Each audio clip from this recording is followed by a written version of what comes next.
G'day, this is Dane and Russ from Shining Bird, and we are happy to be here today.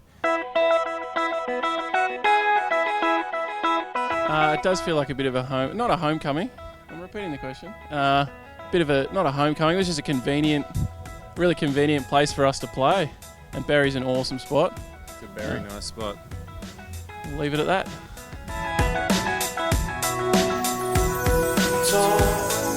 We recorded "You Won't Feel a Thing" in a farm, just up the road, on the escarpment between Kangaroo Valley and Berry. We hired a little place out, and that was the song that we came up with. And it didn't even sound that good at the time, but down the track it kind of worked out.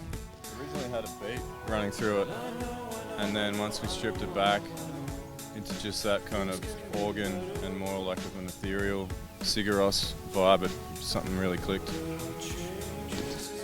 Yeah, it wasn't working with the beat.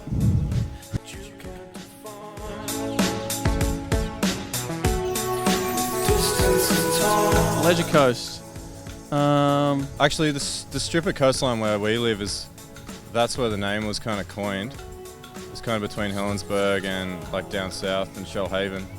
But it's got another name called the Coal Coast as well, because there was a lot of exporting of coal, raw materials, from an old dock that was at Bulli at Sandon Point. But that's no more. Got any other names? Little history lesson. Yeah. There's always a handful of bands that we'd love to play with, but it just comes down to whether they can do it or not, I guess. Really, Flower Truck.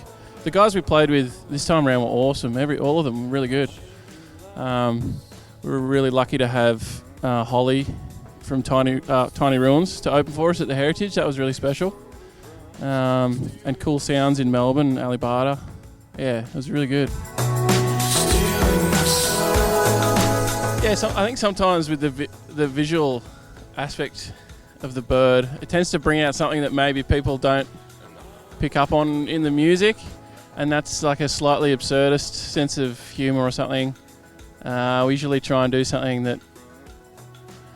Usually the idea for the clip starts as something that we laugh at, this is hilarious, and that maybe sounds impossible to do, and then we figure out a way of solving. Like Dav's really good at solving that kind of creative. Like he'll only take something on if it's really absurd.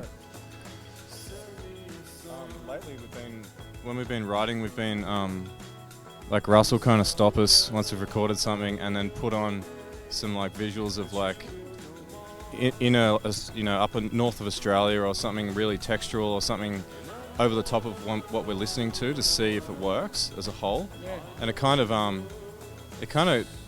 don't know what it does, but it just like... to mixes with visuals. It's a funny thing being able to do that with YouTube, being able to just straight away listen back to something with something in mind, and it kind of like teases out new ideas from the songs. Helps clarify where it might be heading a bit more. So yeah, there's a really strong visual element to the music. That's something we want to do more with our next tour. We're going to be announcing a pretty extensive national tour early next year, but we're going to have that visual accompaniment as well. A friend, I always fuck up that word. Visual accompaniment. Might need subtitles for this one.